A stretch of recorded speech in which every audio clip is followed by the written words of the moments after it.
பெங்காலி சிங்கங்களுக்கு பயந்து தலதெறிக்க ஓடி போன வாடகவாயன் CN ராமமூர்த்தி மாவட்ட செயலாளர் அண்ணன் சர்வம் ஜெயராஜ் அவர்கள் ஒரு பதிவு தான் போட்டார். நாளைக்கு மரக்காணத்துக்கு வர்றோம்னு. அதுக்குள்ளார போலீஸை கொண்டு வந்து குவிக்கிறீங்க, வஜ்ரா வாகனத்தை கொண்டு வந்து நிறுத்துறீங்க. எதுக்கு? வாடகை வாகனம் பாதுகாக்கிறதுக்கா? பாட்டாளி மக்கள் கட்சிக்காரங்க 10 பேர் கூடுறாங்கன்ற செய்தி தெரிஞ்சாலே சில்வண்டா சிட்டா பறந்துருவானே. பாமக காரங்க 2 பேர் நின்று முறைச்சு பார்த்தாலே 300 கிலோமீட்டருக்கு அப்பால ஓடிடுவானே. அவனுக்கு எதுக்குங்க இந்த அலப்பறையெல்லாம்? அவனும் பாவம் தானே. இப்போ வேற போட்டிக்கு வேற ஆள் நிறையா வந்துருச்சு. தேர்தல் நேரம், கூவரத்துக்கு கூலி வாங்கணும், அந்த கூலியை உயர்த்தி வாங்கணும்.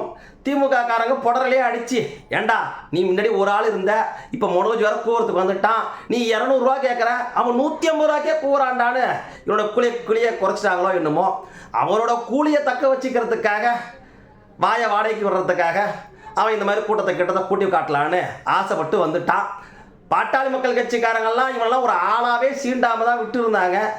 இந்த நாய் புழுகிற நாய் புழுகிட்டே கிடக்குதே, இதுக்கு ஒரு தடவையாவது சும்மானாச்சும் நின்னாவது பார்த்துட்டு வந்துடுவோமேன்னு நினச்சி இன்னைக்கு கொஞ்சம் ஒரு அடி எடுத்து முன்னாடி வச்சது தான்.